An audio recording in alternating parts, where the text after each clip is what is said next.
I just figured you're going to be so much more hateful than that. Typically, like, like a white gravy, like they use for sausage and biscuits. Yeah. It's technically a white sauce. Oh, yeah. It's a blonde roux with like cream and then black pepper. Welcome back to Cooking with Jason. I've been Elsa. I am now Creamy Alfredo.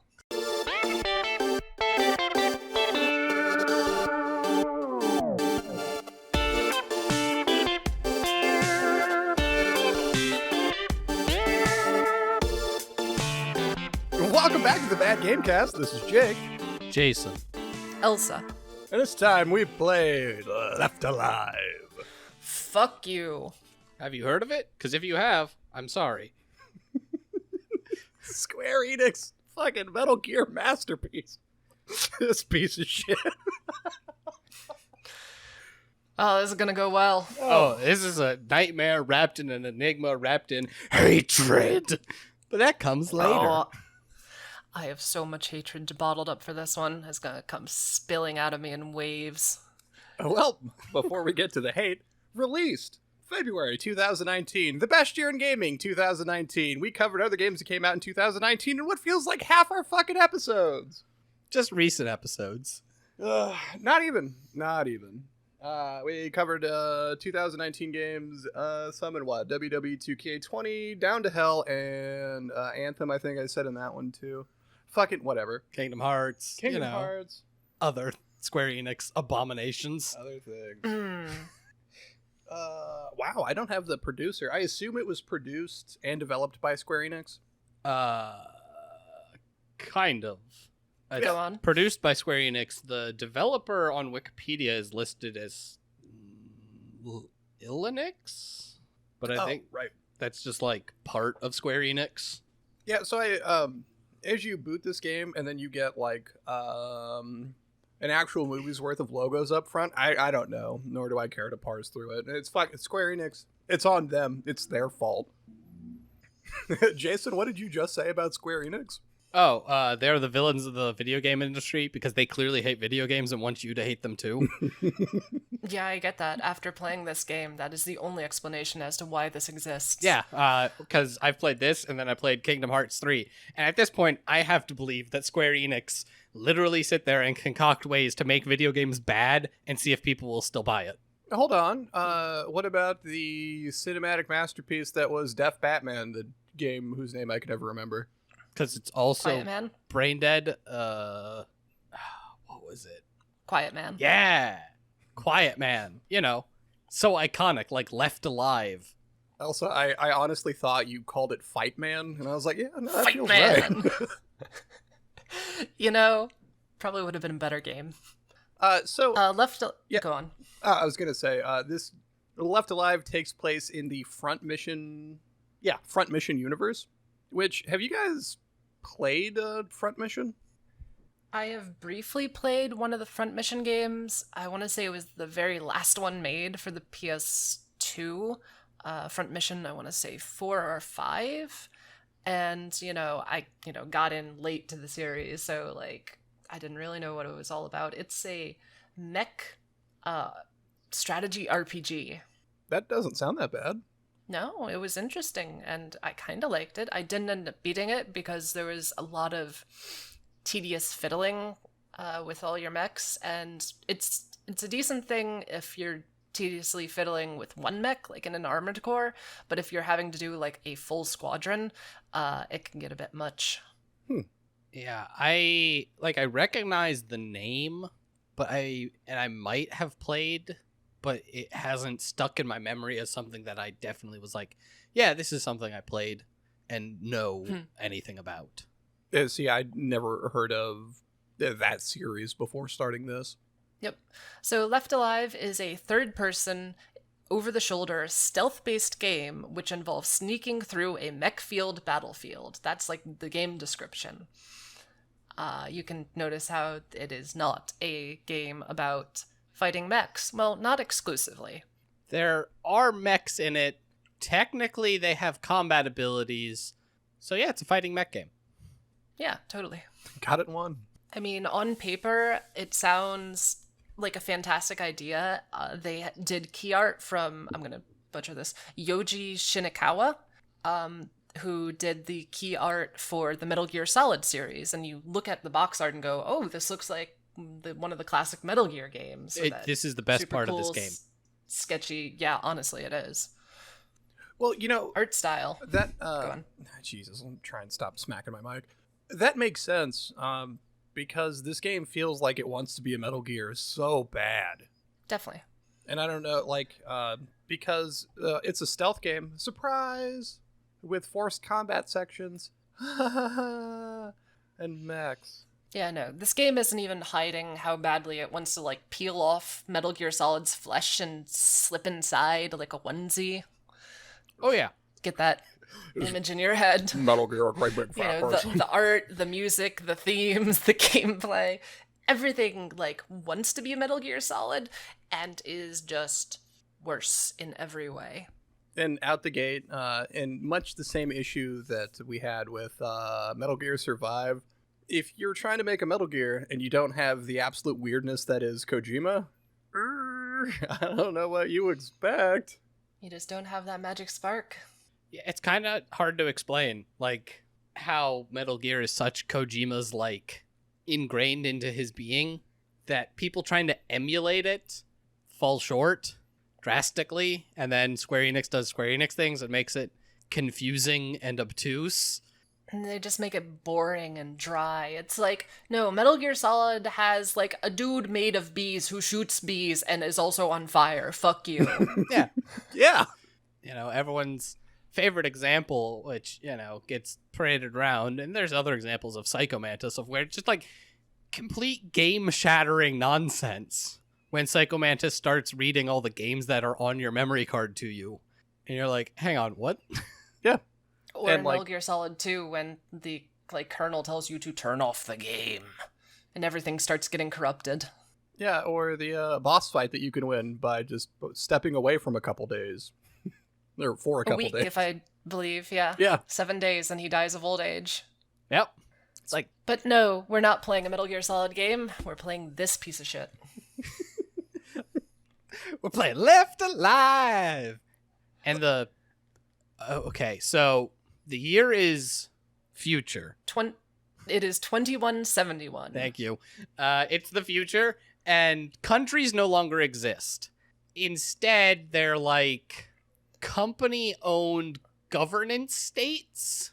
Yep, basically we have economic blocks and super corporations who fight proxy wars. And proxy wars obviously means giant building-sized mechs. Yeah. How is a proxy war different than a regular war? Do you know if this game is anything to be believed? They're the same. I mean, that's what I thought, but... Right, you'd think like a proxy war, you'd have your two mechs fight, I don't know, somewhere where there weren't people. Say the moon or Mars. Throwing things out there. Sure. Sounds sweet. And the two mechs would fight, and then the winner would win and the loser would lose, and that would decide the like war conflict. And you wouldn't blow up a city. Not the full-scale invasion that you have going on here? Yeah. Yeah. Right? This is just two Slavic countries who, like, want to murder each other. Well, one wants to murder the other. Yeah. Okay, so you are in the city? State? City. Country? Well, it's a, think like, it's a city-state, yeah. city-state. Yeah, Yeah. Novoslava, which... Oh, God. I don't know. It sits between Garmenia and Ruthenia. Yeah. Yep. History that you get later on in the game, you learn that basically, yeah, Novoslava declared independence. They had a whole uprising. I don't know how much fighting there was, but, you know, there was fighting. They eventually got their independence. They are now an independent state in between these two countries that don't like each other very much. Yeah. And it seems like in general, the Novoslava is supported by Ruthenia and invaded by Garmonia, which at the end it is revealed that it doesn't really matter and they're all just one horrible cabal, which is actually kind of true.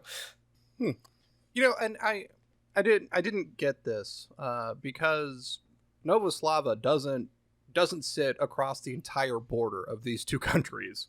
So why at the beginning of this game, when the invasion kicks off, do they just invade Novoslava if they're trying to get to Ruthenia?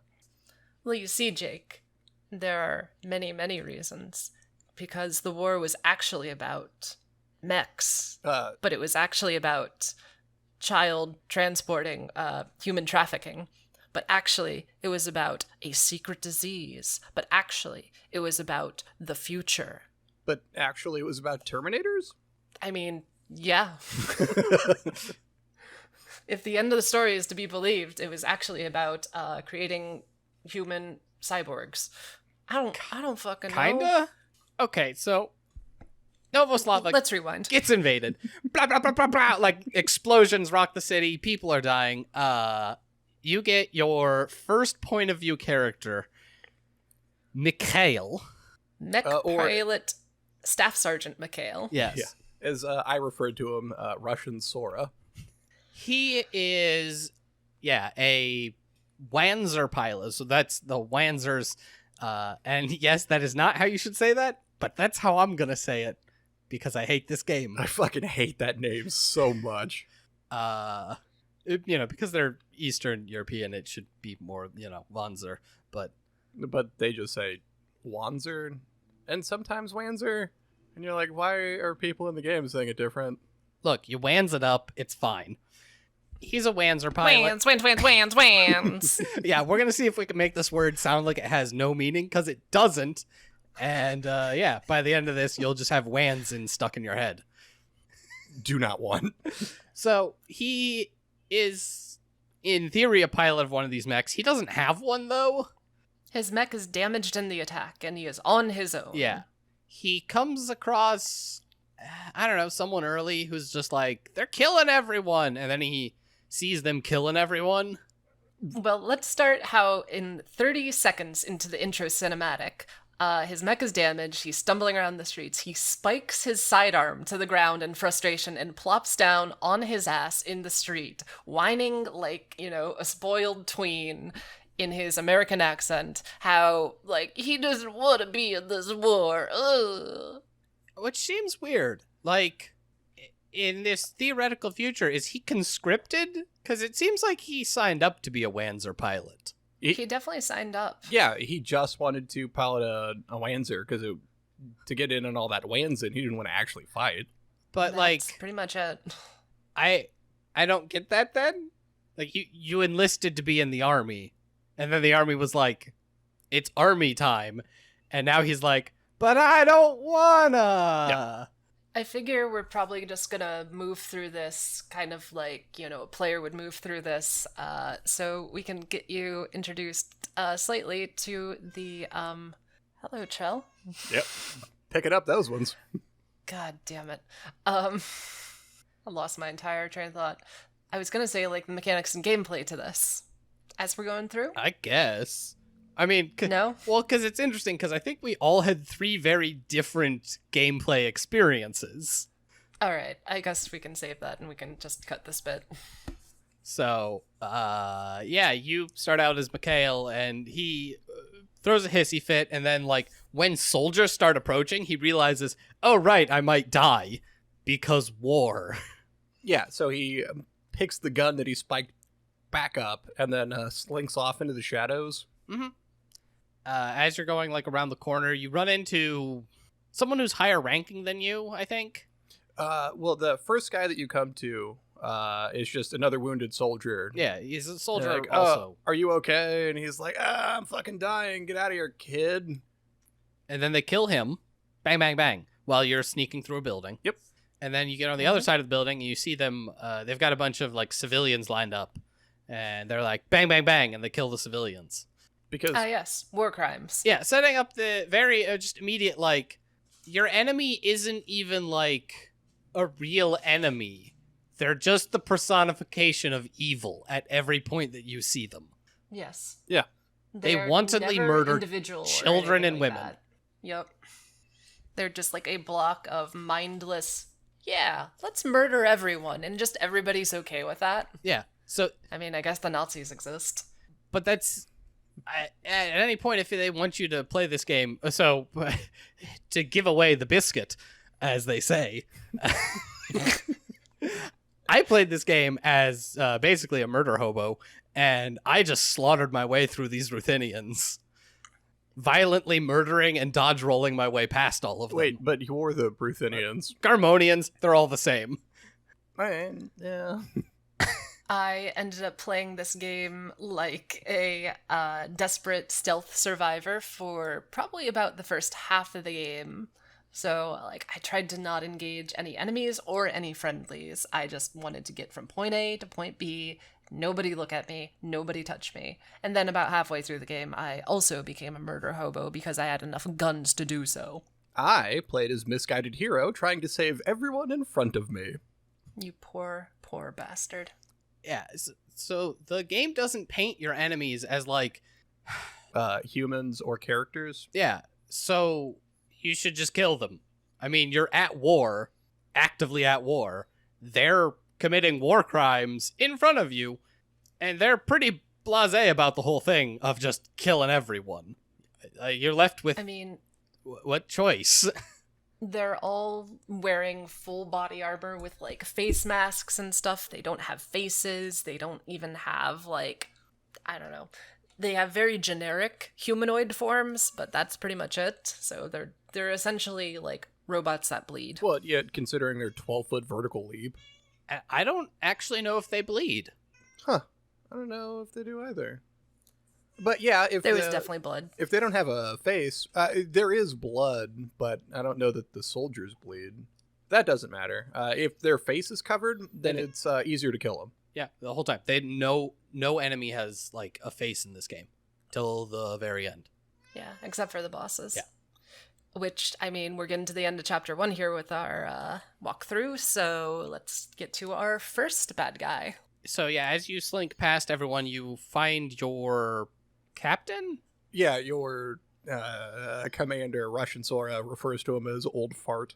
Yeah, whatever he is your superior officer. And you're like, can I help you? And he asks you for some, like, a med kit or something. Yep. Well, I don't know that he asks you, like, just give him one. No, you have the option to give him one. I don't think I gave him a med kit. I'm pretty sure I didn't give him anything. I was just like, I need these supplies. I mean, I did. I think I gave him one, but then he gets shot to death anyway.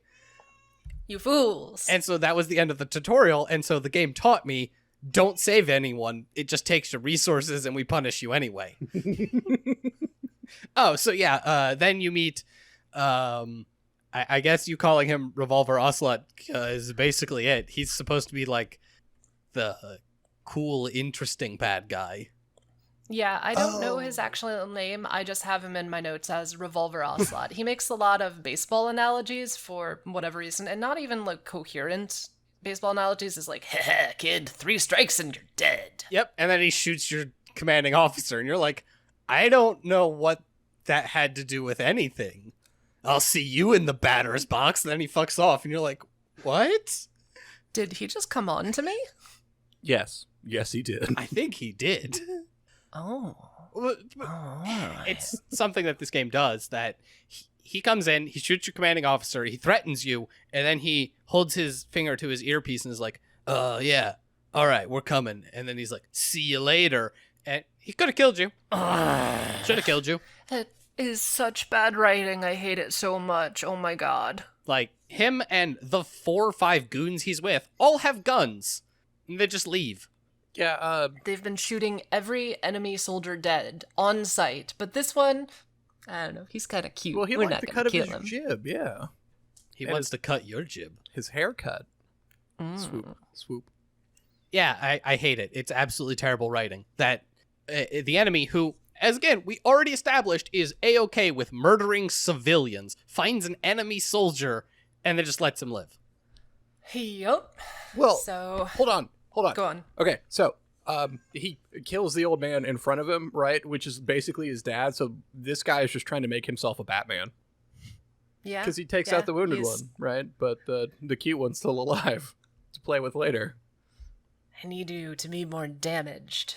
because he needs to Bored. I'm bored of war. make baseball references. Yeah, that's the level of I just- writing we got going on here. It's not good. So, moving on to chapter 2, we're introduced to our second point of view character, Olga, who is a captain in the Novoslava police department. And she is on the case. She is looking for a professor for some reason who Dr. Lazarov Either- is who she's looking for. okay, somebody regarding disappearances, specifically of children. And so she's going into Novoslava, but the guards have to run her idea even though she's a Novoslava police. I don't know. This is what I don't get. I'm not actually sure where she's a cop. In my notes, I have captain in the Novoslava police department. Because that would feel But- right. But then that's exactly it. Is like they have to run her to go into what are the slums of Novoslava. She used to be a soldier for the Garmonian army. Mm-hmm. Yeah, I don't know. And that's I don't get her what like that. It just doesn't make that much sense. I mean, this game doesn't, but like, what? No, also, when you take control of her, it's before the invasion. So why is there a checkpoint set up at all? Yeah, no, this is pre-invasion. Yes. Because at the end of chapter 2 is when the bombs go off. But- It's more like at the start. Oh, okay. See, because Yeah. that doesn't even make sense either, because it's nighttime when you're screwing around with Russian Sora, and then you get to Hadi Nanako, whatever her name is, and it's daytime. Yeah, I mean, it's, That's true. again, it's, the, Invasions take time. I don't know. the timing of a lot of this game is kind of weird, because they try to do this, you can't see the air quotes, I'm going to try to heavily imply, interesting thing of weaving stories back and forth. So they reuse areas and they have characters' stories overlap. I just figured that was it. Like, it gave them a reason to reuse the same maps, and then Oh, for sure. Oh, 100%. But also, it's bad. All right, so Olga, she goes in. The first civilian she comes across is a child, and you ask this random ass child, "Hey, have you seen Professor so and so?" And she's like, "Yeah." And then suddenly war happens, and I think the child escapes, and she's like, "Oh shit, war's happening." Yeah. So Olga now is tasked with escaping the city too. She picks up the AI friend that Mikhail has, just sort of randomly. Koshka? Koshka. Yep. Yep. Yeah, Kalashnikov. She's I guess she's an AI unit for the what's the R army? Ruthenian. The Ruthenian Ruthenia? army, because that's exactly Mikhail has her like naturally. Mm-hmm. Yes. So I think that's like she's an AI for the Ruthenians to use. Well, yeah, but Scruff McGruff has her. I mean, the character we haven't got to yet, as well. But I don't know where he gets her from either. It never says. Like, he just has her when he shows up. I think he maybe just picks her up from like a dead soldier, just like Olga did, because Olga just sort of like wanders over, picks something up, and then has an AI. That's my guess, is that is the idea, is that she's an AI for them. And again, it's very poorly explained. Yeah, so you meet this little girl. She tells you, oh yeah, I've met Dr. What's-His-Nut. Well, yeah, she asks if she knows who Dr. Lazarov is, and then she, like, sort of, like, visibly freaks out and goes Pavlov, and Olga's like, so you know who I'm talking about, and then the bombs hit, and then when Olga comes to, the little girl's gone. The little girl's gone, and they completely control, like, the slums already. Yeah. yes, it's not like- just like Yeah. There's not fighting going on. The Garmonians are just in charge, and you have to sneak your way through the slums. yep. And in this section, you are introduced to the idea of rescuing civilians, because that is part of the thing with Koshka. Koshka tells Olga, well, I'll help you, but if you see any civilians who you can, like, help to a safe house or a bunker or whatever, then you should go help them, and I'll help you, and that'll be our mutual relationship. No. And so, no? No, because Olga, Koshka's like, hey, you should get to safety. And Olga's like, no, there's people out here. We need to save them. And Koshka's okay, like, so it's in reverse. yeah, Koshka, the AI is like, okay, I'll do what I can, but your safety should be top priority. And Olga, being the cop, is like, yeah, we got to help these people, which is where the fun Yep. really started for me. I mean, the first survivor I ran into was like a pedophile human trafficker. Yeah. Yep. Yeah. He's like the worst possible person. They literally introduce And- you to, they're like, hey, you can save people. And the first person you're supposed to run into is a guy who's miserable and sucks. Yeah. Now, you don't know that And he's a so- pedo, but he absolutely is a human trafficker. I mean, yeah.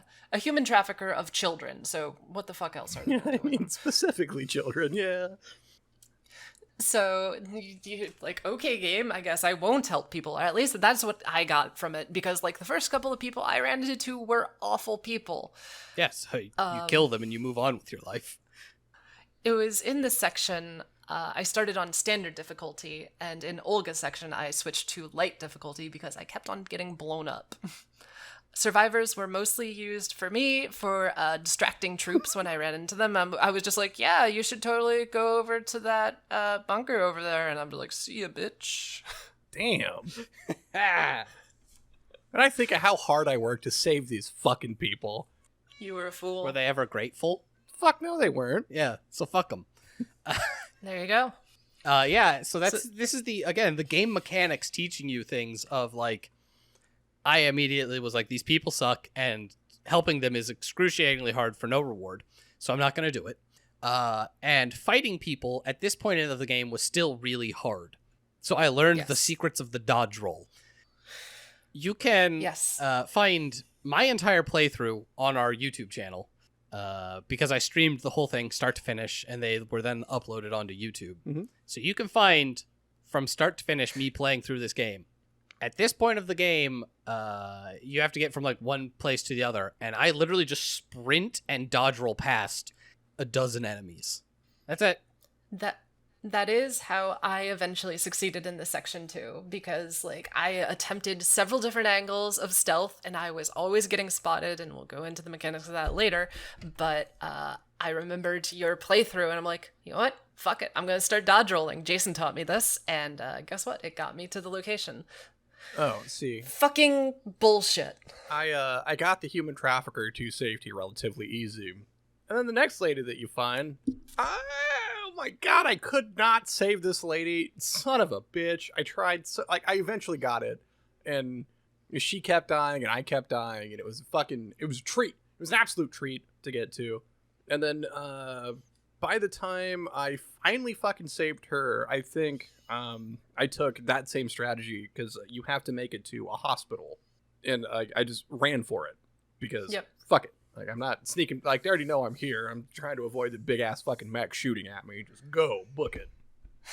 So we're all in the hospital. You meet both Dr. Lavarov and Olga's old commanding officer is there. I have him as Major Douche Canoe or Major Scarface. I don't know his actual name. Bad guy McMonologue Part 2, like, Yep. the same exact thing where he's like, I'm evil, monologue, but I'm gonna leave now and not actually, like, fight you or give you a chance to fight me, and no one does anything because it's a cutscene. And Okay, Mm-hmm. at least, like, when he sees her, they talk. He's like, come on back, rubs her all gross like, and she's like, fuck off. And he's like, all right, your daughter died. Bleh. She's like, bitch move, dude, fuck off. And he leaves. He's like, I've got other shit to do. Makes more sense that he doesn't want to kill someone that he knows more than random baseball guy doesn't want to kill Russian Sora because villain reasons later, I guess. But that doesn't make sense either when he sends fucking squad of troops in after. I'm not gonna dirty my hands. You fucks take care of it. Yep. He's just like, fuck it. I'm gonna let my soldiers kill you. And then you have to either sneak out or fight out. No, you dodge roll out. yeah, because you don't It's dodge actually have to rolling. do anything. You just have to get to the fence in back. Oh, I killed them all. Right. Yeah, nope. Yep. You don't have to kill any of them. You just have to get to the extraction point. I killed the first wave, and then I just dodge rolled the rest of the way. Mostly because in the first two chapters, I didn't realize that I could use the item boxes, and I was just using pistols. Oof. Yeah, Yup. it's something they explain, but poorly, and then, like, is important but isn't important. The item boxes come pre-stocked with stuff for you to I did take not realize this. and use. the item boxes, each one is individual. Yes. They're persistent such that if you're in the same map you were in earlier, if you empty a box, it'll still be empty. That's not entirely true, because I've emptied a box as one character, then I came back and found a gun in that box that I, did not see the first time. Interesting. Yeah, because So there was at least some restock. Okay, so there might be some restock, but I actually did the opposite, where one of my characters used a shotgun the whole time and the other didn't. So anytime I found shotgun shells, I would put them in boxes.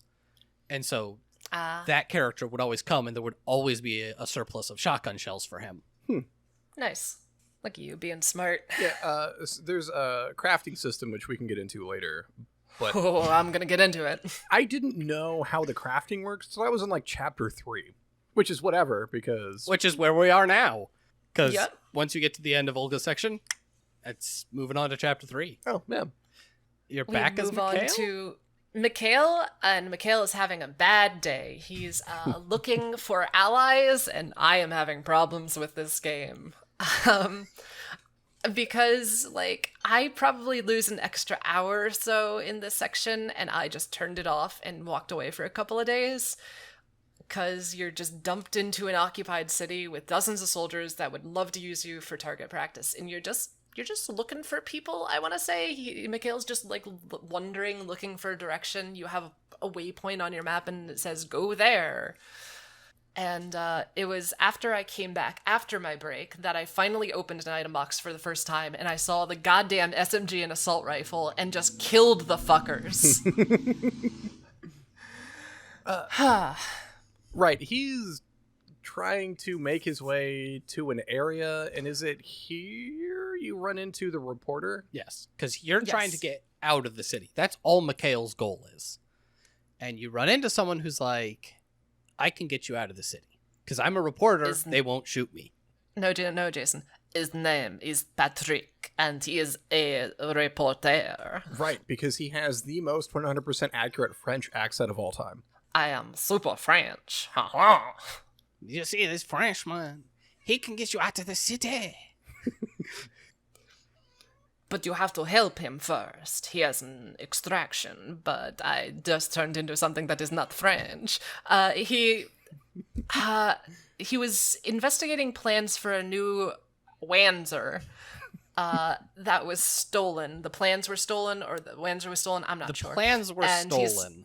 And that's why the war is happening, yeah, supposedly. according to him. And so this is the Wanzer that's being built in secret that you find out about later that doesn't actually matter. But that's he's saying, so this whole Wanzer plot is what's causing this war.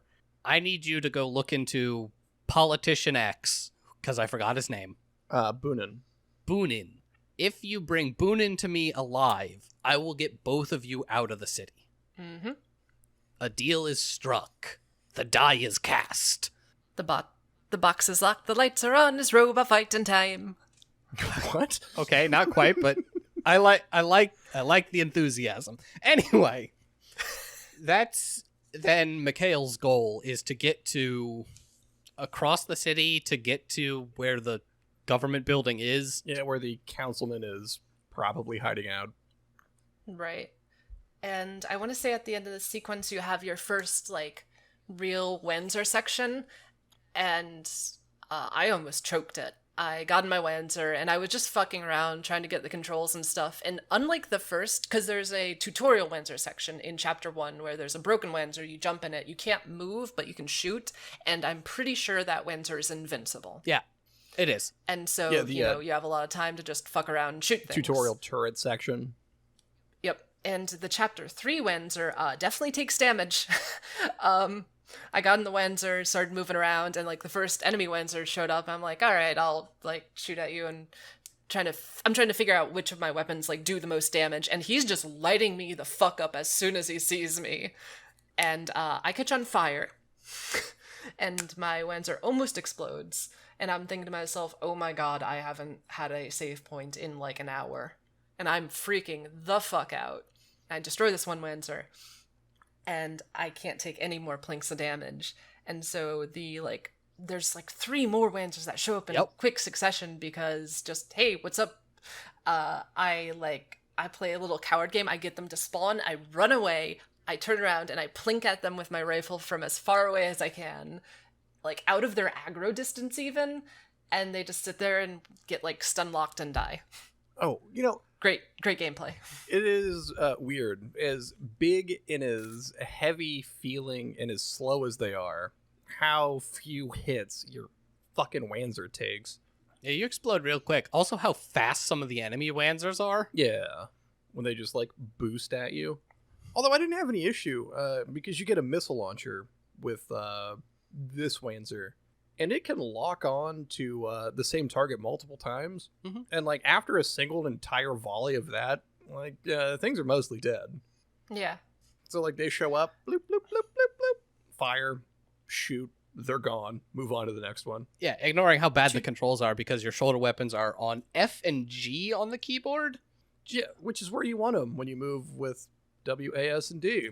Yeah. The Wanzer sections were the only time I was glad I had a controller. The other time I was watching both Jake and Jason play on streams individually, and your like shooting in the normal sections was way better than controller. But having the Wanzer being controlled with just like, shoulder buttons for shoulders and stuff like that was nice. That would have been. But nope, controls were bad, and that's really what we needed to make these highly explosive robots feel really good, is having to try to find the right buttons to make them do the thing while you're getting exploded.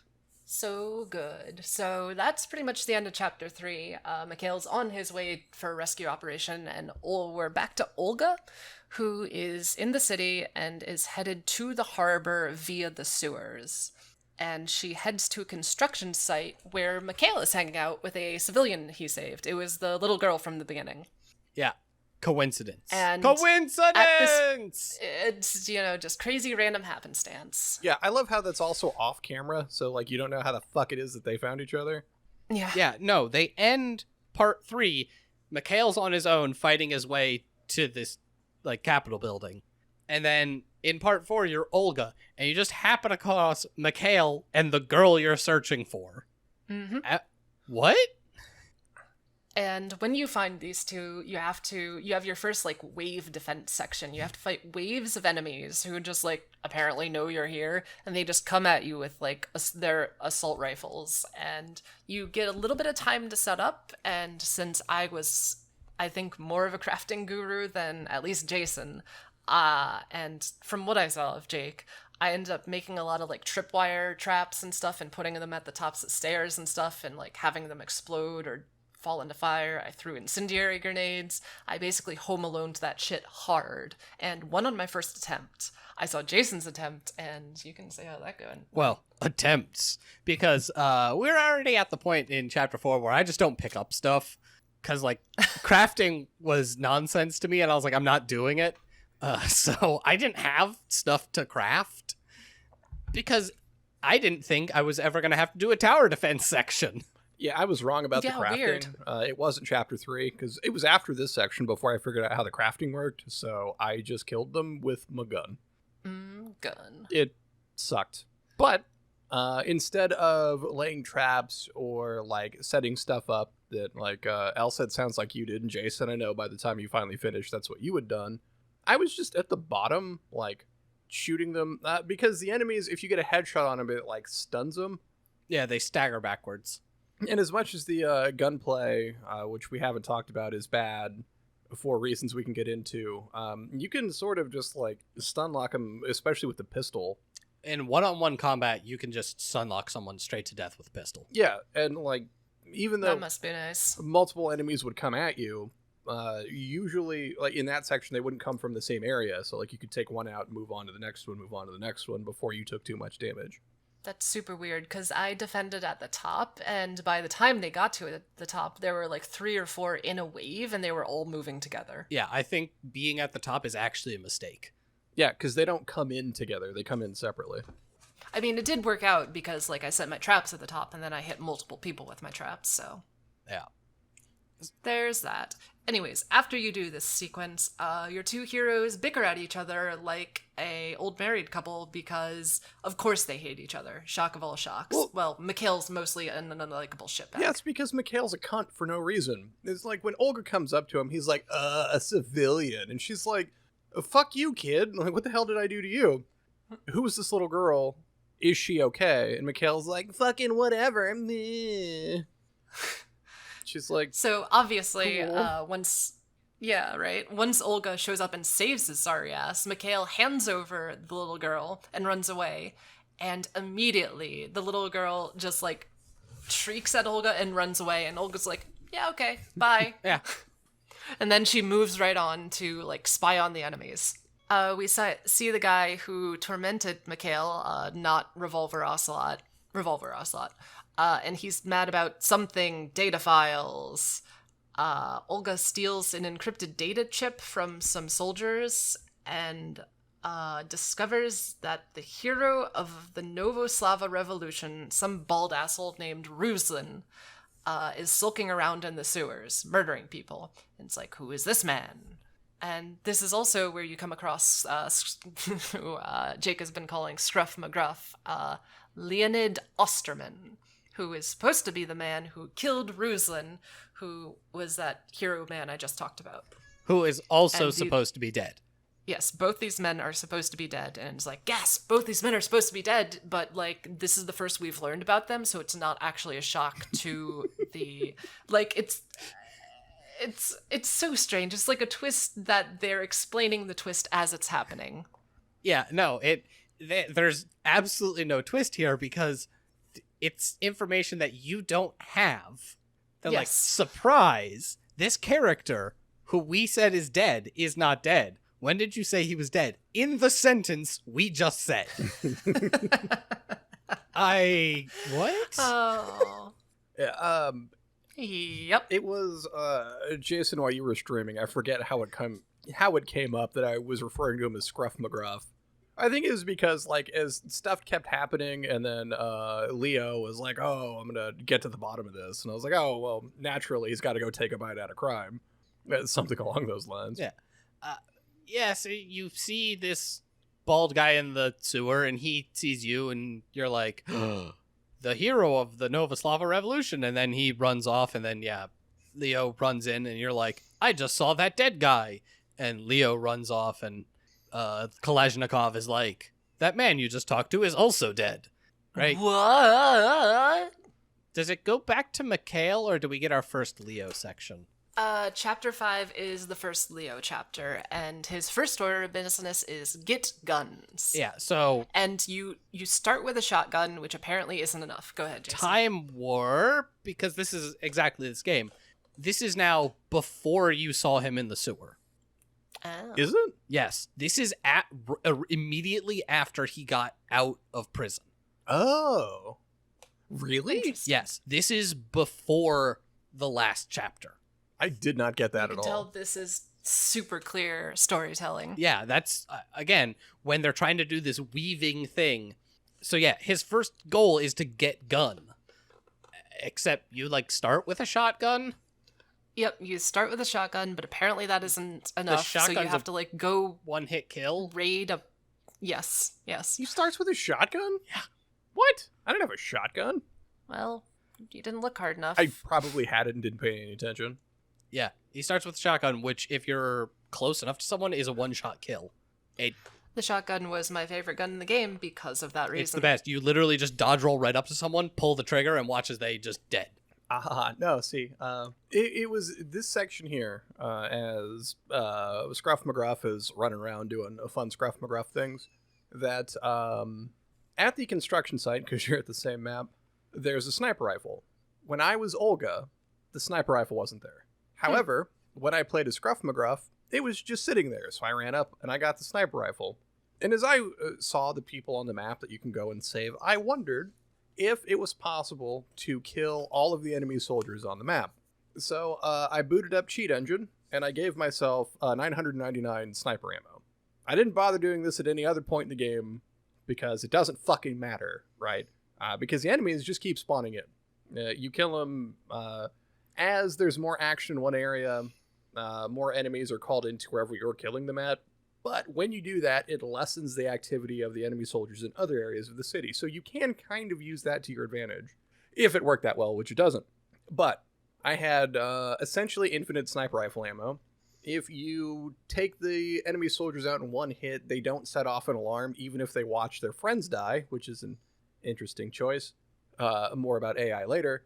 So I would clear out an entire route that whoever you have to save would go to, and then try and talk them into going to wherever they needed to be. Which, holy shit.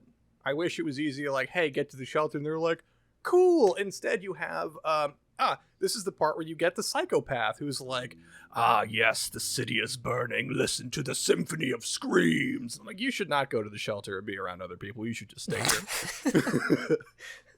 You know what, dude? Enjoy. Yo, Just have a good day. have fun, man.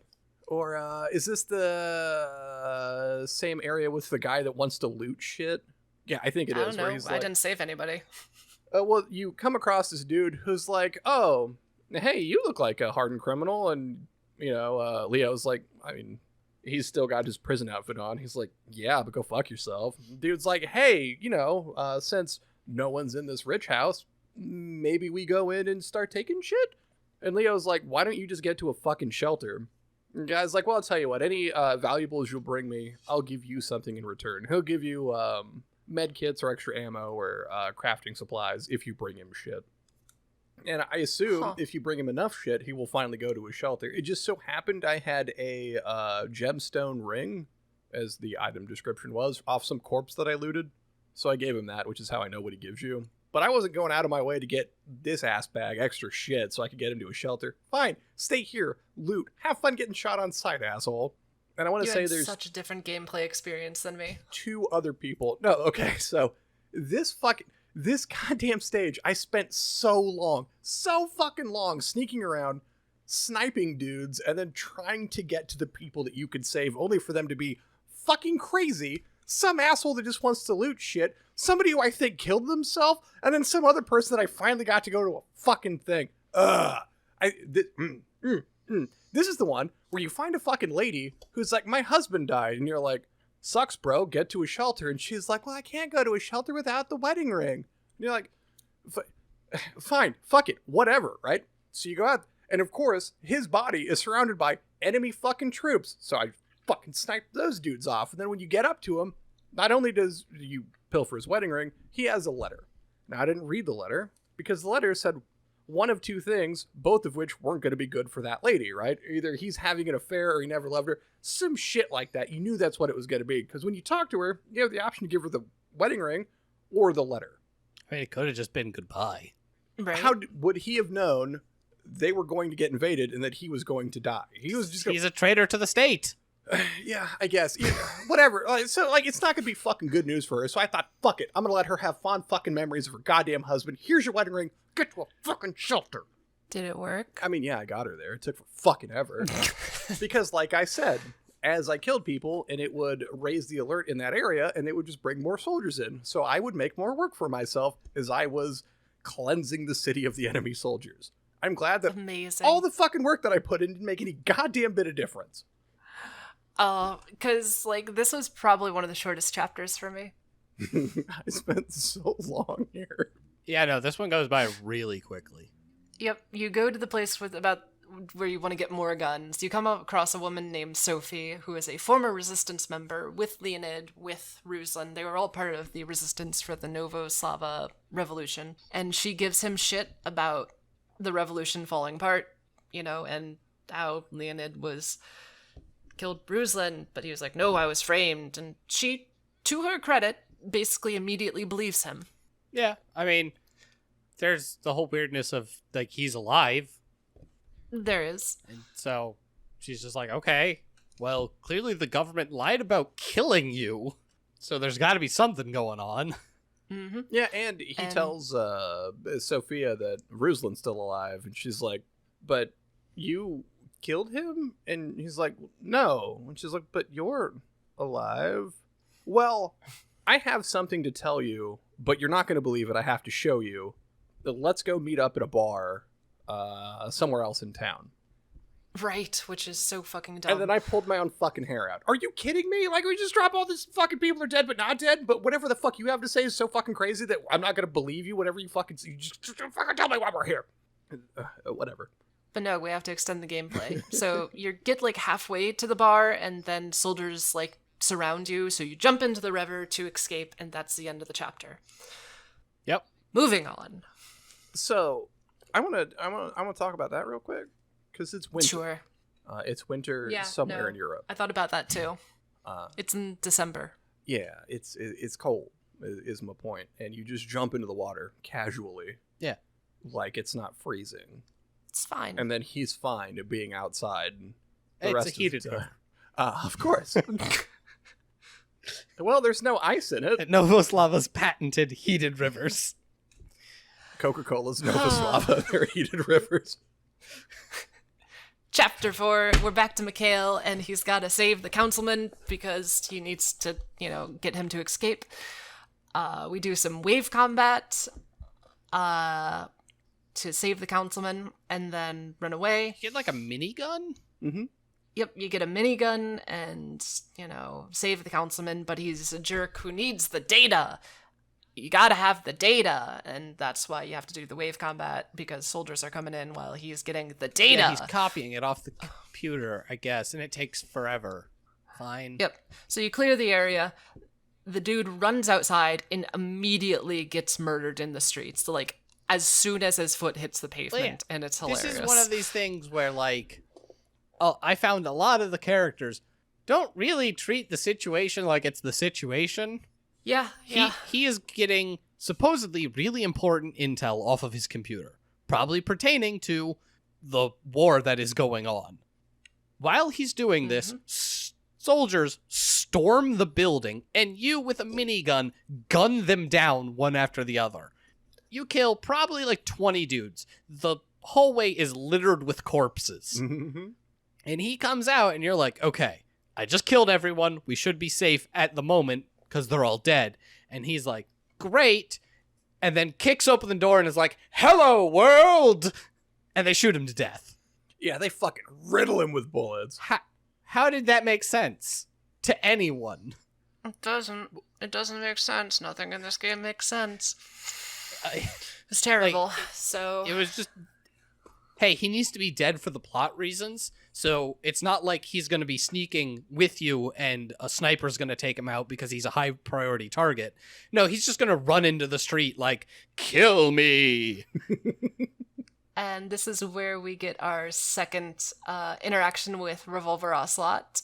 He wanders up all cocky and anime, and this is when it's revealed he's a part of a third nation. He's like a mercenary or something. He's from the Zaftra army. Yeah, he's from Zaftra. He's not actually associated particularly with any of these people, but they brought him in as extra muscle? I guess, even though they have a seemingly limitless supply of soldiers. Yeah, he's just a merc, right? Yeah, kinda. Yeah. He's got a bunch of dudes in tow, and he's like, you better run. And you grab the data, the super important data, and you run away. And I think this is when you run into Leo. Yes. And who knows when in the timeline this is, because I don't fucking know. I don't know. I think after some point, but before another. Yeah. I think this was before he jumps in the river. Yes. Is it? I mean, like, Yeah. it would kind of have to be, but, like... Yeah. What the fuck? It basically has to be, so yeah. So Leo immediately calls Mikhail a coward and calls him weak, which he is, and just like, thanks for calling a spade, Leo. I appreciate you. But he also monologues at length about, I don't know, like, surviving in the war and all this shit, and I tuned it all out. Yeah, because Mikhail has never actually seen combat. This is... Leo is like, I fought for Novoslava's, like, emancipation. I was part of the revolution. And then I've been tortured and imprisoned for years. I've seen some shit. Yeah. And Mikhail's like, but they're killing people. And he's like, yeah. Yeah, no shit. You kill him right back. It's war. It's go time. You signed up for this. Yeah, and then fucking Yep. Mikhail whines at him, and fucking Leo tells him, like, I've seen so much shit, and I always try and save people like you, and you fucking idiots get your friends killed, and eventually you get yourselves killed. So I'm out. Have fun. I'm leaving. And so, yeah, Leo was right. Don't save people. I never did. Yep. I took his advice too. Jake, you're a fool. And this is where I believe Jake's story ends? Question mark. Yes, this is as far as I got. You son of a bitch. I feel like we have another Olga chapter coming up. Yes. I mean, it was after this. You do have Mikhail. He does get back to Patrick and say, "Hey, so your dude's dead, but I have the data." And it's about the super secret Windsor project. And Patrick tells you, "Go to the harbor. You might find what you are looking for at the harbor." I don't know what this accent is. It's as French as he sounds, yeah. I mean, honestly. And yes, the next one is Olga, who is at the harbor looking for a ship to, get the fuck out of here. And she's, slinking around, spying on troops, going to waypoints for vague reasons. And it was at this point of the game where, you have to go to, a waypoint. That's all this game is, going from waypoint to waypoint, slinking through the city. And you could go through a way that had high alert or way past a fucking Wanzer. And I, deciding to be cheeky, went the Wanzer route. And I snuck around this Wanzer. I felt pretty good about myself. And on the other side, the entire bridge was blocked. And it was not marked blocked on the map until you get up to it. And then after you see it, it's marked as blocked. Oh. Fuck you, game. Fuck you. I did this really cheeky run past the giant mech thing, and you punish me for it. The game does this a lot. If you watch my playthrough, you will see this. It happens all the time. The game presents you options, as it were, to, try to navigate a city. Except, as soon as you start going away they don't want you to go, it's all blocked. There are not actually that many ways to traverse any of the city. They are not giving you options. Pretty linear, yes. They're just pretending that their options are there. And this is another one of those cases where, I had not saved in, 30 minutes, and I'm desperately using my medkits and my revival agents, and I just spammed healing through the obstacles. And I, went back through the high alert area, obviously got seen because there's no actual stealth. And you get to a warehouse. Yeah, this is where you get to the warehouse where they're holding the little girl from before in this, big fuck off, tiger cage with armed guards. Yeah, this big fuck off tiger cage. There's armed guards about. You kill the armed guards, you walk up, and the cage is unlocked. Oh my god. You just open the door. Oh. Because then you end up inside of it. Yes. Because you go into the cage. Go on. To talk to the little girl. You just open the cage and you're like, "Come on, little girl, let's get out of here." And she's like, "Everywhere I go, people die." Okay, so while I didn't play this, I did watch your entire playthrough.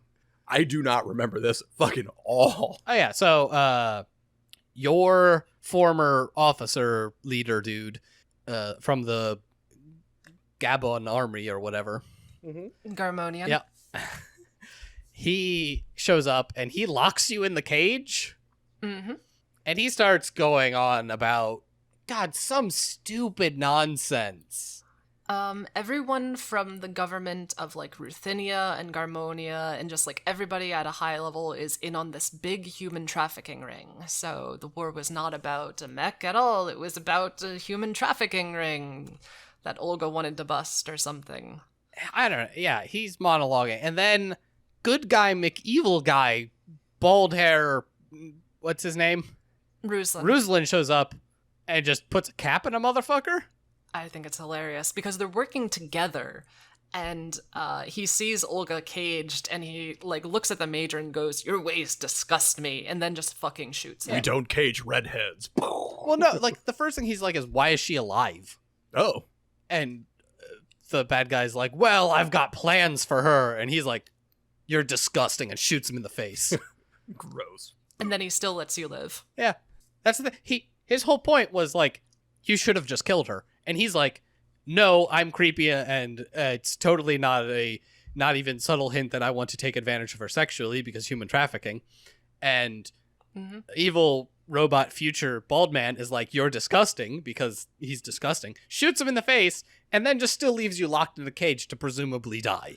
Yeah, wouldn't it be a mercy at that point to just fucking kill her and end it instead of her withering away in there after a few weeks? Also, shouldn't all of his plans, like, because, like, killing her now that she knows that this human trafficking thing is a thing would be beneficial to him? But she also knew it before. It isn't like that's new information. Kind of. She knew that there was human trafficking going on. She didn't know that both sides, both countries were in on it. Again, Yep. when you make your villains from the get-go out to be murderous monsters who have a ton of power, and then they let your good characters live when they are in a spot of completely being disarmed, Peril. it's plot contrivance. There's no reason. If he was trying to That's really succeed, he bad. would have killed her. Mhm. He's killed plenty of people before. We've seen him do it. Why does he show It mercy is here? some Because she's a play. Saturday morning cartoon bullshit. That's all it is. So we're going back to Mikhail in chapter 8, who is going to the docks because Patrick told him to go to the docks. He's looking for the secret mech. Yes, because he still thinks it's about the secret mech. Right. I basically sprinted through this level, very little stealth, because there's no reward in it at any point. This is the point where I abandoned stealth completely. You find Ruslan back at one of his old haunts, and he's talking to Sophia, the Resistance member.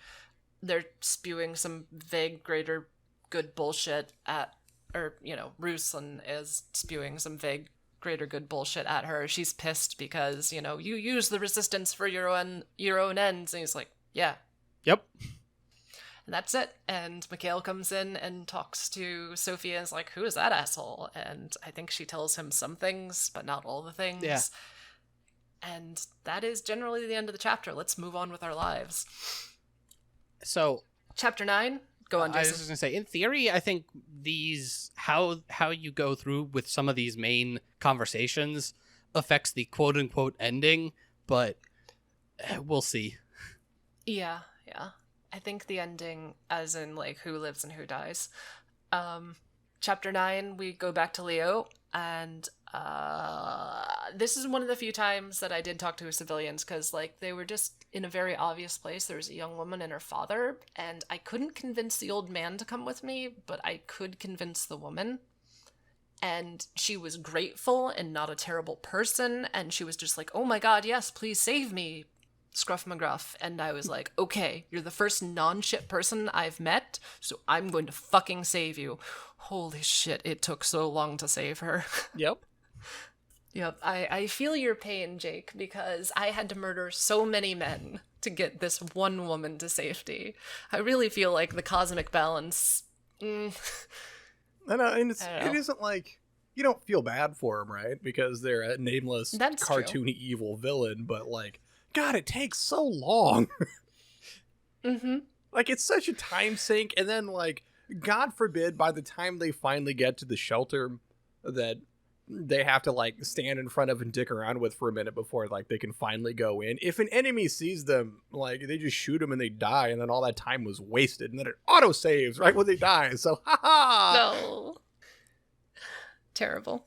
It was at the end of this sequence that you run into Leo's old lover, Ruslan, and you ask him, why are you here, Ruslan? And Ruslan's like, the perfect future. And you're like, what the hell are you talking about, Ruslan? And he's like, the perfect future. And it's like, Ruslan, please say something else. The perfect future. And then you shoot him a bunch. Seriously, he goes on and he says nothing while he goes on, and he monologues about what he's doing perfect is future. to create the perfect future, the perfect world. And if you could just open your eyes, you would see the world that he's creating and how perfect it is.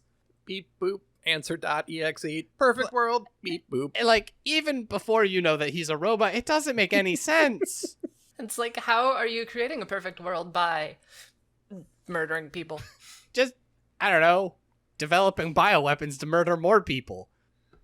Yes. Yep. Once I can cleanse the world of all the bad people, then I'll have the perfect world. Ooh. This feels like a plot of the last few Pokemon games. Wait, there's how do I put this delicately? Don't worry about it. Don't Yeah, worry about okay. it. The point is, Pokemon, you have to be the master trainer. There's That's it. Poke cleansing, let's say. Something like Oh, that. God. It is at this confrontation that you do kill Ruslan for the first time. Do ya? Yeah, you shoot him right in the heart. Yeah, you shoot him, you fill him with holes, and then you walk away. You meet up with Sophia, and she tells you how Ruslan was actually a Zaftran spy, and it was always about the secret Wanzer, but she kept silent because we're supposed to feel something sad, and there's sad music, and that's all I really remember about that sequence. Wait, so the leader of the revolution was just a puppet the whole time? Yeah, Yes, because he was making the secret Wanzer, which is not actually useful. Yeah, he's from Zaftra, and this whole thing was... It's hard to actually parse because of how cryptic and layered and dumb it all is. It's not good. It's not good. So, chapter 10, we're back to Mikhail. He sneaks in on Revolver Ocelot, who is busy, I want to say, kicking the corpse of the major douchebag who got shot in the head, which is kind of hilarious. He's just to me. like, I don't know, being cheeky corpse time fun times. I'm just sitting here scowling as I'm processing all this and how fucking stupid this is. Don't worry, it gets dumber because is it this point where Revolver Ocelot learns that he's basically just dead? Yes, it was at the end of this sequence where you meet up with Patrick, and Patrick reveals he's an American spy the whole time, and he drops his accent and he just talks like an American. And he arranges for your pickup, and he tells you about the virus, how there is a secret cabal that owns Zaftra, and they're researching a virus or some sort of biological warfare, and are using this conflict to cover it up. So that's the real reason this thing is happening. And Revolver Ocelot shows up, and he apparently heard the whole thing, and he is pissed that he was used. He was like, I thought it was about the secret Wanzer. He's like, nope, it was about biological warfare, apparently.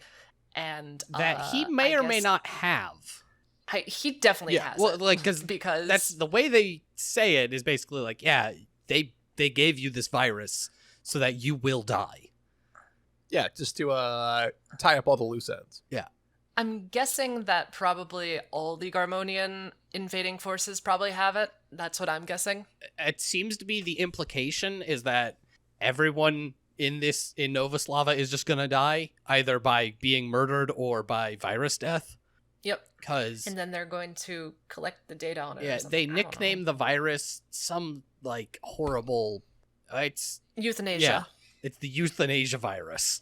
I was like, okay. It's a bit on the nose, don't you think? Yeah. Yeah, a little bit.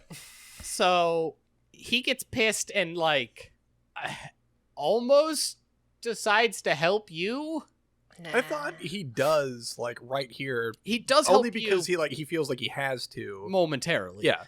Before the shocking twist later, which, like, isn't really a twist, and go figure, bad guys, like, yeah, now go fuck yourself later, but... Really didn't feel like he helped me at all. I thought he just captured both Mikhail and Patrick, and then Leo has to go rescue them.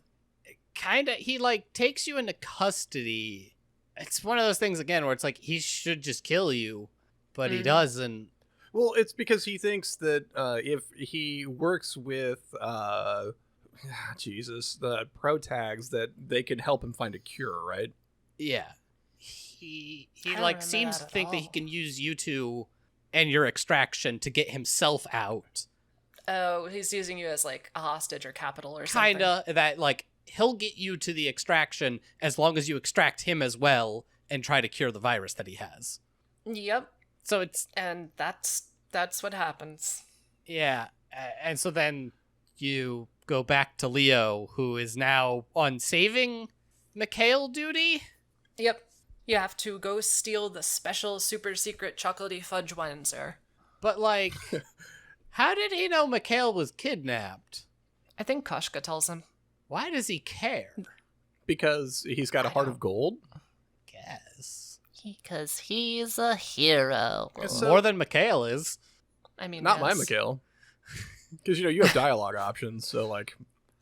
outside of the cutscenes where, he was just being, just shitty the whole time, but, like, when it was just him and Koshka, like, he would be alright. And then he would interact with another character, it would ruin that, which is a fucking weird choice.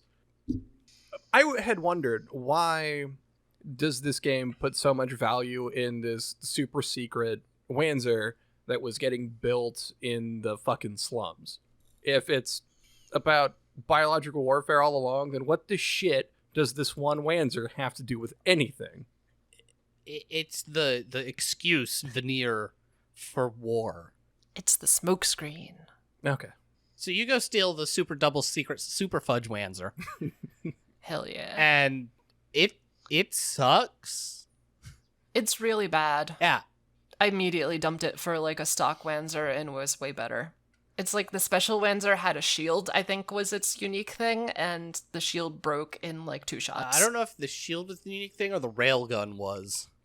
Oh, right, it had a railgun, but the railgun required you to go down to one knee, be prone, and get shot by everything to use it. So I used it like once. As I recall, Jason, you were kind of tearing shit up with that railgun, right? Railgun is really powerful, but you have to use it, quote unquote, right. Again, the game doesn't, you have to be down on one knee and it's really slow. So you duck behind a corner, and then as the Wanzer chasing you comes around the corner, you hit him with the railgun, and it's a one-shot kill. I see. I did use it a few times on Wanzers that were being flown in on helicopters. I'm like, okay, sweet, sitting target, and I just got down and fucking blew them up in the sky. Yeah, That's awesome. So, like, it's really slow, but really powerful. So you kind of have to fuck around with it to get it to work.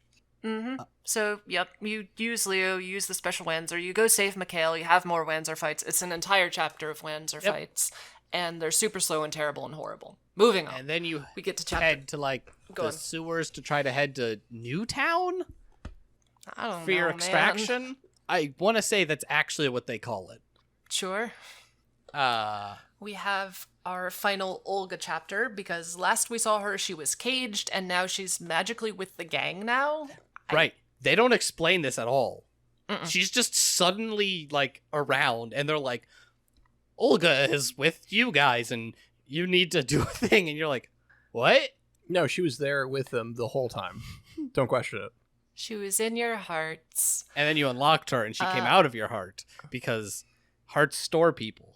The real... fuck you. Everything comes back to Xehanort. So anyway, you have to fight Xehanort in this section. This is the section where, this is Jason's favorite section, because we're gonna finally rescue the girl. In my case, you get a missile launcher and you lose any pretense of stealth out the window. You're just running and gunning. Well, yeah, because you have stumble a like handheld missile launcher that you just like side saddle this thing and just blow shit up. Oh yeah, it was fucking Olga just free aiming his fucking missile launcher, right? Olga's a beast, and I love Bitch is her. hardcore. It was great too, because the game makes sure that you're constantly stocked in missile launchers. There would just be missile launcher dudes around every corner, and they would just sort of sit and stare at you, and eventually they'd fire if you were dumb enough to stand in front of them like I was once, but mostly they would just sit and stare at you until you shot them in the face and then stole their missile launcher. Yeah. Just face McShooty with missile launchers. A little bit. You stumble across Ruslan and say, "Where's the little girl?" And he's like, "Over there." And then he wanders away. And you're like, "Okay, cool, thanks." Then you go and find the little girl. You murder everyone with rockets. You destroy a Wanzer with rockets. Julia threatens to kill herself with rockets. Wait, what? The little girl threatens to kill herself with a knife because apparently she is like a carrier or the carrier, or she's something special with this biological weapon. Yeah, so you come up to her here and you're like, I'm here to save you. And she literally just pulls this knife out of like hammer space and just bam, knife to her own throat. Like, no, I have to die. And you're like, what? Yeah, they don't really explain. You're 9. You're 9 years old and you're holding a knife to your throat. Yeah. And it's like the virus is, I don't know, was based off of her DNA or something. or like she's the incubator for the initial virus, or basically the euthanasia virus revolves around her Yes. for some reason, I guess. And there's whole dialogue trees, and I don't know how long they are, because one of the first things you can say is, fine, do it. And so I was like, let's find out. Is this game gonna go for child suicide? Yes. Survey says. Yes, it does. Yes. You go, fine, do it. And Olga literally is just like, fine, I can't stop you. And the next scene is just that girl just, bam, knife across the throat, blood everywhere. That's horrifying. What the You're a monster. And also, what the fuck, game? What the actual fuck? Because, like, I took the dialogue tree, the obvious dialogue tree of, look at me, I am your mom now. Yeah. It is so cheap and unearned, and I fucking hate it, and there are melodramatic stings in the background. As a child just trying to, like, kill herself with a knife. That is awful, and just unearned, and unneeded, and really, Square? Really? Yeah, they have to make you care by threatening something, child suicide. Because I don't know why you'd care about anything that's happening anyway. That is a fucking hard swing, though. I mean, there are murder bots all over the city. Is it really a hard swing? It's a grim hellscape, and there's nothing not exciting. There's nothing like uplifting at all about this. It's a kind of a war is hell story. Yeah. And it's just shitty, depressing shit happening to people, and that's it. Chapter 13. Mikhail, you jump into an unguarded Wanzer and you have a big ol' Wanzer fight with something like 10 Wanzers all in a row. It's intense. It's kind of interesting. It was maybe my most fun. I'm losing my English. The sequence that I enjoyed the most in the game, up until the final point where you have to fight Revolver Ocelot in his Wanzer. Because he has to kill everyone who's made a fool of him, and apparently Mikhail's made a fool of him, and he has his long-running baseball metaphor, and it's the bottom of the ninth. Yeah, bottom of the ninth. Game's, I don't know, tied or something? Runners on third or something? Like, it's dumb. It's a horrible quote-unquote analogy. All the Wanzer fights leading up to it were okay. I don't know if you found that Revolver Ocelot's Wanzer was, really fast. It was bullshit, and it flew through So Wanzers are big mechs with 2 legs, and they walk everywhere. They have a boost where they can, like, slide across the ground. His just sort of, like, zipped through the air like a goddamn gnat on speed. Yeah, his flies. He gets to fly. You get to be on the ground. He gets to fly. He gets to fly, and he has, like, a super powerful railgun. Yeah. So I died many times to this fight. Oh, yeah, he kills you a bunch. Eventually you get through it. I think I eventually beat him by using my own railgun. I did a combination of both. I used the special mech. I used the railgun a few times. I got hit by the railgun. I jumped out of the special mech and abandoned it for, like, the old, like, box mech that looked like a cardboard box and just had, like, 2 machine guns for arms, and then I just filled him with lead. And that's how it worked. So I used 2 different mechs, and apparently that's the way to go. You have to just, like, fire and forget with your mechs. Use them up, run to the next one. Yeah, once you're out of bullets, discard the gun, grab a new one. Mm-hmm. And so you beat him, and he, like, falls out of his mech, and he gets a final cutscene where you get to choose to let him survive or not. In the running theme of the day, I think we know how this went with Jason and me. Yeah, Mikhail has the gun, and Revolver Ocelot's like, fucking do it, and you're like, okay, bye, beep. I said, no, you amuse me too much. You get to live. Did it make some baseball analogy? Probably. Guess I'm out. Home run. Puts on sunglasses. And then that takes us to the last chapter. Jason, I'm out of brain power. You do this. All right, so you're Leo, and you need to clear your way through this building to get to the roof where the extraction is. The first part's real dumb. There's just, like, guards about, and you just, like, kill them to unlock the elevator. Oh, yeah. Once you get into the building, there's just, like, a lobby with, like, maybe a dozen guards. It's not even a lot, and they're kind of spaced out. And you just, murder them. Because, again, at this point, you're rocking, like, I know I had a shotgun with a ton of ammo and an assault rifle and full body armor, and just, like, you duck around corners and the assault rifle kills people pretty quick, or you just dodge roll up to them, shotgun one shot. Like, the enemies were not an issue at this point. Normal stealth gameplay things. Yeah, normal stealth stuff. Once you kill everyone, old Rumble Tumble shows up again. Ruslan. Yeah, that guy. And he's like, I'm back, bitches. And you're like, I killed you. He's like, no. And you fight him again.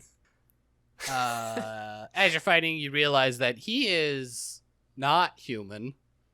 Though they don't really, I don't know. They don't tell you he's a robot before you start fighting him. Nope, he's carrying a machine gun in one hand casually, so that's your first indication that something is up. And during the battle, he has lightning powers. Yeah, he just starts shooting energy bolts at you. You're just like, okay. So at this point, I was fairly convinced that he was some super clone from the future. I mean, look, it is the sci-fi mech future. He could just have some weird lightning. No, because powers. The way he talks the first time you meet him about the perfect future, I thought that he was from that perfect future and had come back in time to try to craft that perfect future. That would have been a better story than what we got. It would have had maybe a little bit of that Kojima weirdness. Instead, he's literally just like a Terminator. He's a robot. And the electricity is just, I don't know, electricity he can shoot. It checks out, sure. So you beat him. I did accomplish this by just throwing grenades at him. I shot him with my shotgun about 20 times, and I did a ring around the rosy with one of the poles in the room, so anytime he wound up for attack, I just dove behind a pole. And then you get in the elevator and head to the roof. Well, sorry, he tells you he's a robot and there's nothing left of him other than his brain. It's all robot from there on out. And so you shoot him through the eye and he falls out a window. Oh, yeah. Where they do the exact same glass shatter cutscene that they used in The Quiet Man, and you don't get any props for reusing that same shit because, it looks cool to have someone shatter through a window. Fuck you, Square Enix. What happens at the top of the building? When you get to the top of the building, Ramalama Ding Dong's already there. And he's got a big mech! So, how, if he was shot out a window, is he now on the fucking roof? Okay, so he falls while you're going up in the elevator. And the elevator's really slow, so he falls fast enough that he hits the ground, stands up, gets in Revolver Ocelot's mech, and flies to the roof to meet you there. Mm-hmm. Shit. Yeah, the timing doesn't actually work on that really at all, but that's how the timing works. And Patrick's here to save the day again. Yeah, so as a person on the ground, you can't fight a mech. So Patrick is here with, hey, I got you this laser pointer gun, and when you point it at the mech, I'll fire missiles from my helicopter. This fight is so bad and boring. I'm honestly amazed it's in the game. I'm kind of fascinated that this was what they decided to be the final battle. Because, the battle is sparse. The enemy jumps up into the sky and disappears for a second, then comes back down and, either perches on a structure and then tries to shoot you with his railgun and can never hit you. Basically. Ever. I never got hit with the railgun. I believe I died once when he landed on me. Hilarious. That was it. And then, but the next time I did it, I was like, all right, just don't get crushed. And it was a joke. It's so easy. It was a very simple fight. It's not interesting at all. Mm-hmm. How is that your final fight? Ugh. They just gave up. Kind of my will to live right now. Because, Ruslan explodes, all three characters get to the top of the building, you reunite, and you escape on the helicopter. And then we just get a small cutscene how Nova Slava is passed to international control. Our heroes get their own ending based on, the things you did. I want to say I looked through your playthrough, and the things that happened to your three heroes were wildly different than what happened to my No three kidding. heroes. Yeah, so you get on the helicopter, and then the game crashes, and you're back on your home screen. And you have to play through the entire fight a second time because this game sucks. But when I did actually get through it, yeah, it gives you a brief recap of all the characters. So what happened to your characters? I want to say that Leo disappeared. He just vanished and went on the run. I had that as well, kind of. He disappears with Sophia. See, in mine, Sophia just ended up dead on the street. Yeah, no, him and her are never seen again. The game told me that Sophia's body was found somewhere on the streets, and it was like apparent suicide. Damn. It's like, okay, Yeah, cool. no, they found That's her weird. alive, and they were gonna like take her into custody, and supposedly a man with white hair saved her, and the two of them fled the city and were never seen again. Good for them, those crazy kids. Yeah. Off to go overthrow cities somewhere else, I guess. Mikhail just went back to his station as a Wanzer pilot. That's I it. think There so. were Honestly, no- I don't remember what happened to him because I don't care. Olga wanted to retire, but they pulled her back into the police force because she was so darn good at what she did. I think she was too traumatized to ever go back to work. Yeah, I want to say yours had a mental Yeah, breakdown. she This loses is all- it. Oh, after Yeah, talking this that girl is- into killing herself in front of her? Weird. Funny how Who that knew? works.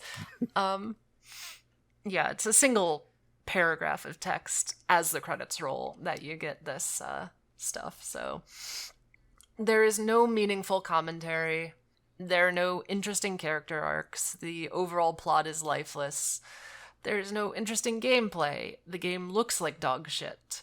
At the very beginning, they literally, after you meet the first guy who's like injured, and you go into the building and they kill him while they're like looking for you.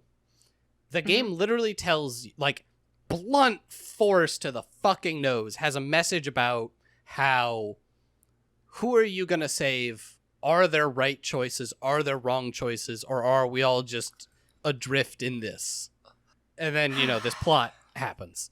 And, like, it's shitty the whole time. And that's, like, what they chose to have to say. It's shitty. Yeah. The world should, and then you die. Wow, great game, guys. Love it.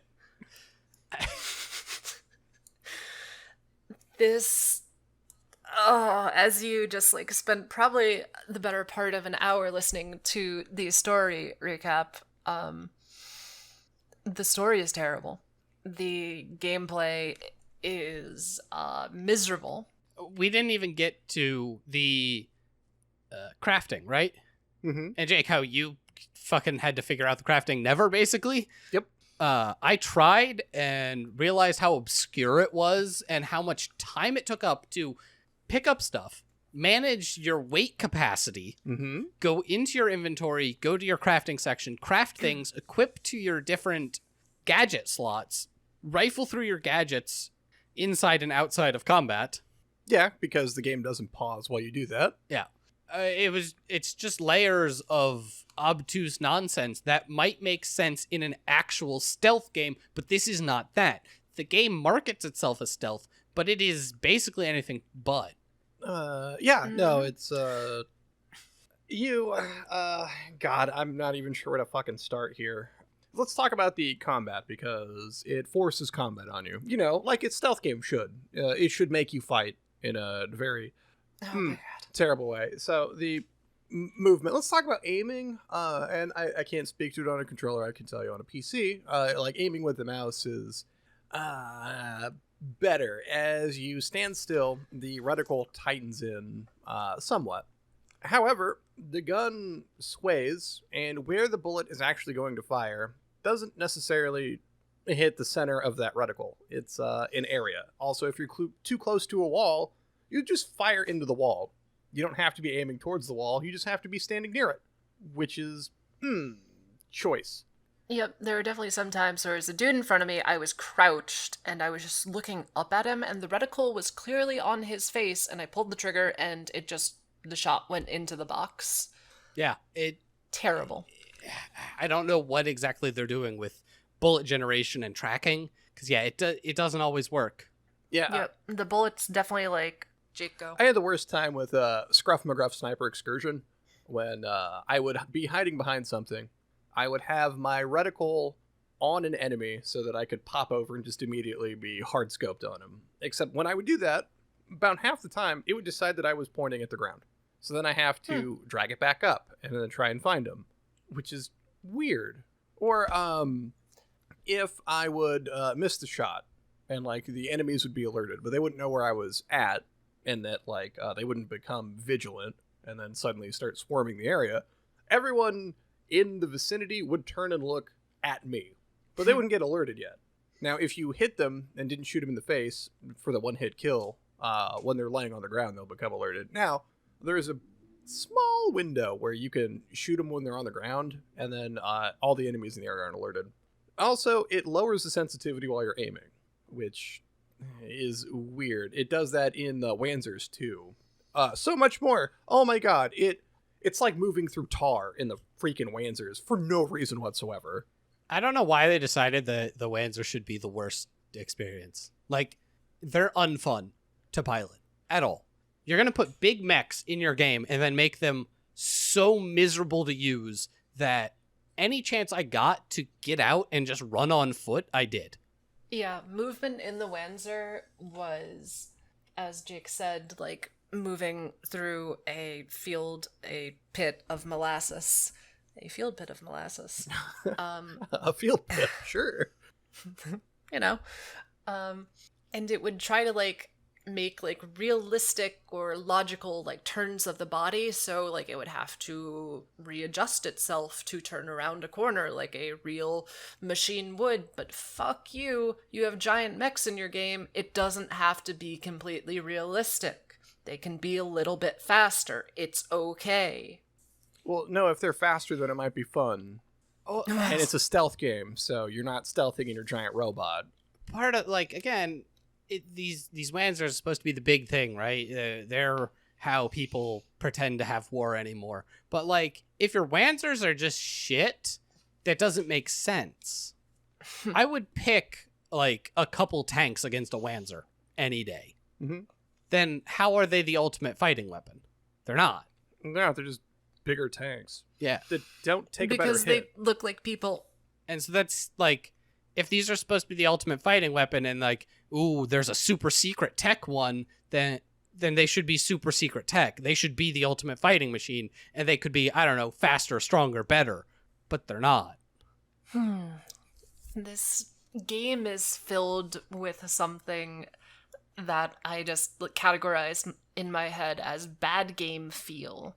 Because it's, you know, a sneaking game, it's a stealth game where you cannot sneak.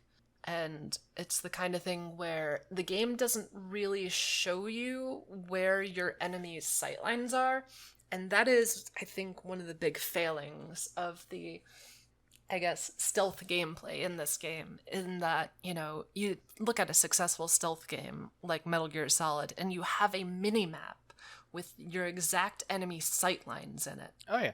And they use, at least in the first one, they use a lot of, like, flashlights to give you a literal cone projection of that's actually where they can spot you. Mm-hmm. That is exactly what I was going to say. Like, even games like Sly Cooper, which are marketed towards a younger audience, have, like, cones of vision where the enemies saw in that game.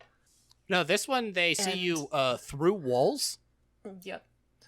Yeah, if you're spotted, if the enemy is on high alert, they know where you are at all times. Doesn't matter if you break the line of sight, they just instantly know where you are.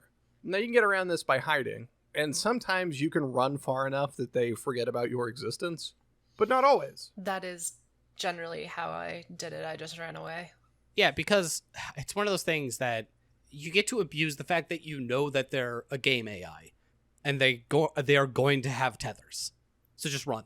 Again, it's breaking what would be real world, you know, experience, because if you see someone sprinting and dodge rolling past you into your armed encampment, you're not just going to be like, well, they're too far away now. There they go. But I mean, that's the thing. It's like there should be some gamification of stealth gameplay. So like I'm not even mad about the tethers thing. It's the fact that it doesn't give you enough information to operate. There's sort of a, I don't know, gentleman's agreement in stealth games. It's like, well, if you're behind a thing and you throw a can over there, then the guard's going to go, hey, what's that? And wander over there. That's, how stealth games work. And the very first time I encountered a can in this game in a guard, I threw a can over there, and the guard turned around and looked at me. I was like, hey, there's an asshole who threw a can. And then he shot me. Oh, I mean, that's it. It's like, they don't try, like, God, with the tethers thing and the gamification, they sit in this weird, they want to be ultra real, but they're not, and they gamify things that they shouldn't, and then don't gamify things that they should, and it's just bad. Yeah, it plays out like a kind of half-assed stealth system, which doesn't feel like it's well implemented, and it isn't fun to use.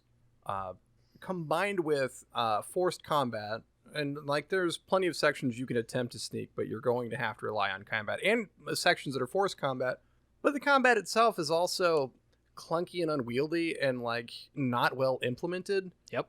So it's like they have a bunch of ideas of what they want to do, but they don't do any of it well, so the thing suffers for it.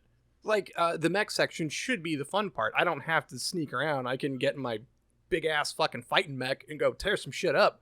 No, like that's how it should be, but they're not fun to use, and it's a pain in the ass maneuver, and you don't take that many hits. So what are you even doing here?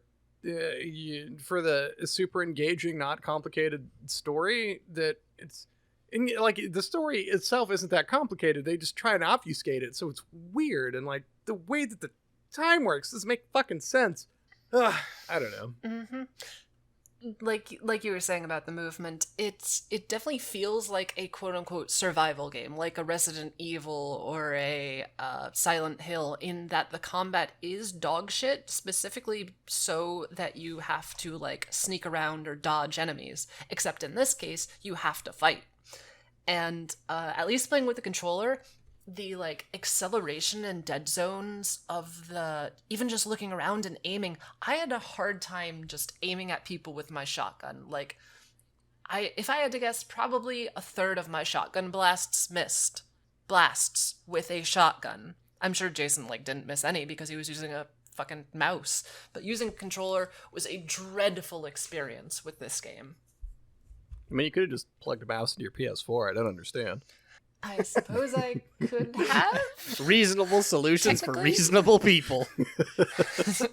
No, the reasonable solution is never play this fucking game. Oh, it's terrible. I don't even know. I could complain about so many more things. How about just that the crafting is boring and bullshit, and there's never a game that makes you like, I don't know, or at least I have not yet encountered a game that lets you create something fun with the things you find around. Like, I don't know, something creative. I don't know, how many drones did you loot hoping you could rebuild a drone? So many. And I want to say there was something in the crafting menu that was like rebuild a drone or make a turret or something. I never got the parts needed, and that really pissed me off. It's like you always needed like a drone core or something, and even though I looted a bunch of drones, they never dropped that one specific part because fuck you. And instead you make just a fuck ton of Molotov cocktails or exploding cans. And I had a few times where I'd used like a Molotov cocktail on a guard, and he would just like, oh no, I'm on fire, I'm on fire, I'm on fire. And then he'd be out, he's like, I'm no longer on fire. And then he would go back to what he was doing. And then I would shoot him in the Molotovs don't head. kill people, they just set them on fire, which angers them, but doesn't alert them. I don't know if it's 2 or 3 that kills them. It's 2. What the fuck? Although I will say exploding cans are better than grenades. It's yeah, because exploding cans explode on impact, and grenades have like a time to explode, and then the enemy will go grenade and then run away from it, because that's when your AI is smart. I think you ran into this once, Jake, where you throw a grenade and the enemy just runs out of its blast zone. Yeah. Or Yep, I've done that too. you throw the grenade, and like as the enemy's running, it bounces off of them, so it just like comes back at you, and then they run the other way. Super. You throw a grenade That's and amazing. they're like, grenade! So they just run at you and start shooting you, and you're like, how did you even know I was here? Because grenade. Grenade! Well, yeah, because like if it's raining fire, that's a natural occurrence, but grenades just don't show up. There's no manual saving in this game. Nope. There are save points, so like, that's another relic of the survival genre, and that, like, if you die halfway through your route, you gotta go back 20 minutes to where you were before at that save point. It could be that because I was going out of my way to save people, that when you're interacting with them, it would autosave. It's like, because it does have an autosave system. That's the thing. There's a weird autosave system in addition to the save points, but there is no manual save, which is still dumb. Yeah. Yeah. Yeah, I don't get it. Are we ready to move on to recommendations? Such as it is. sure. I mean, like, I could find some stuff to bitch about. I'm sure both of you guys could go on, but we've made our point, We right? will. So, like, this game isn't worth it. Like, if there's plenty of other stealth games that are much better. You can play Metal Gear. What are you doing fucking around with this? Or, like, if you just want combat, there's a fucking pick any goddamn first-person shooter of your goddamn choice. Doesn't matter what. Or, like, mech games. Holy shit. I play Armored Core. You want to play a fucking mech game. What are you doing? Like, because you're not in mech that much. It's not a mech game. Like, they're in there, but it's not fun. And it's barely there. And I don't recommend this at all at any price. For whatever reason, fuck Square. Fuck this game. This game is a travesty on all axes. If you want to interact with the best part of this game, go to Google, type in Left Alive, look at the box art, and you're done. Never give them your money because they don't deserve it. This is a stealth game where you can't sneak. It's an action game where you can't shoot. It's a mech game where your mech explodes in 3 hits. It's a war game where there's no meaningful commentary about war. It's a game with 3 protagonists where one of them is the most annoying character ever created, and 2 of them are boring cardboard cutouts and bland as hell. It fails on all fronts, and may God have mercy on your soul. I fucking hate this game. I hate this game more than I hated WWE, and that's saying something. Because at least WWE let me do wrestling things. This was just like generic shooter Warzone, except, not even fast, and your person handles like a tank. Yeah, no, I try not to do too many comparisons because every game sucks in its own way usually. This is a very bad one. Of the games we have played, this was a miserable experience. Elsa, after that, those stirring words, I wanted to make a joke on how, like, oh, you just talked me back into this game, but it's still installed on my PC, and, like, there is no fucking way I'm going back to it. Yeah, it's amazing. You think about all of this shit, and I know I played 11 hours. It was somehow only 11 hours, and it felt like fucking years. Oh man, it felt like a 40-hour game, and yeah, I only played about 10 or 11 hours myself. It's excruciating. Because we've played games that I played for like 20 hours that felt shorter than this game. Because they're more interesting. Yeah. There's more stuff going on. Sometimes they're even fun. Sometimes. I'm sure you can hear how tired we are after talking about this game for so long. This is exhausting, even like putting this much time and this many mental resources into recalling what happened. Well, on that note, what do we do now? Well, now we had our answer letters from listeners like you. But we don't have any letters. So we're gonna do something that we've done a couple times before, where we just kind of talk about some of the stuff that we've been doing, video games, movies, TV shows that you've started watching recently, just stuff that you've done not for the podcast. I recently got back into The Witcher 3.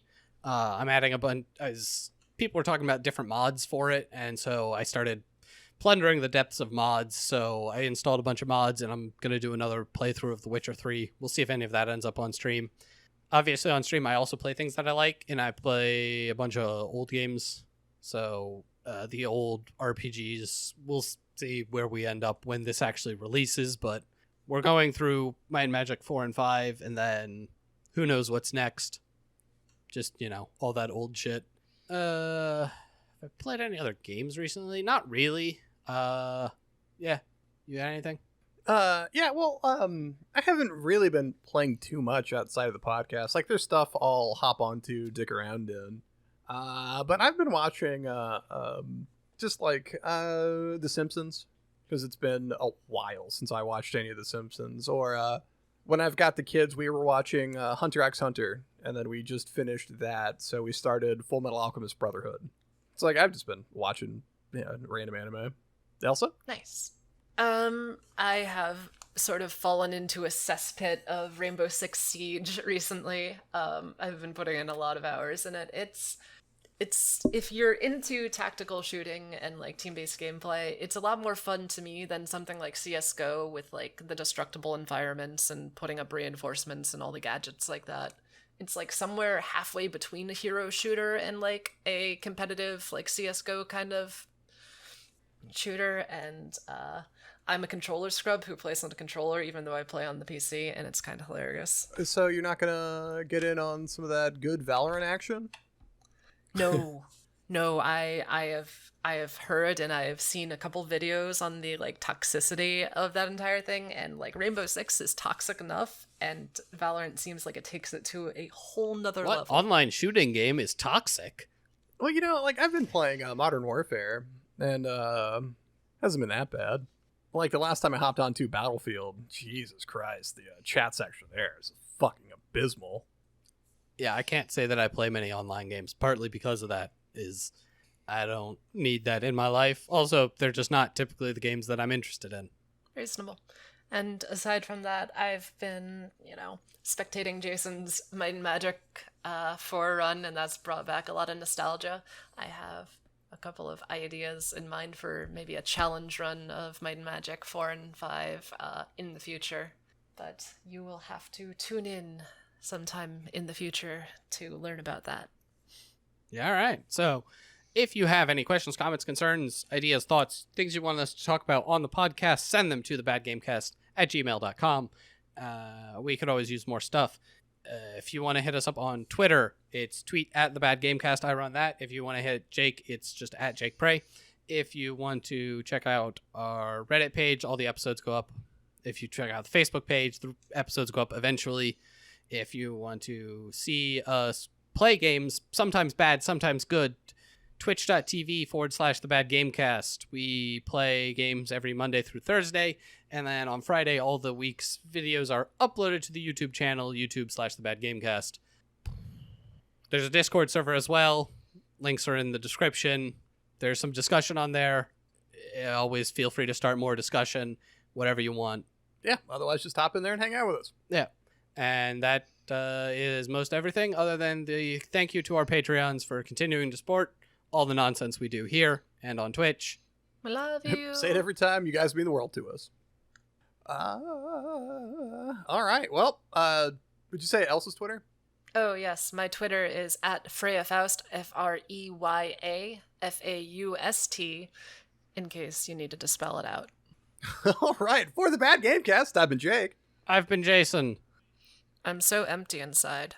Good night, everybody!